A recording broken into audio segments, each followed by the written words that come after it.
Hi everyone, welcome back to my channel. Today we're going to be making guava drink, which I like to call guava nectar. Do you know that guava is very good for us?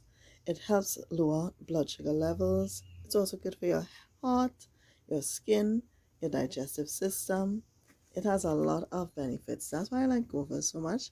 And it also has this delicious rich taste. So let's get into this process now of making this guava drink.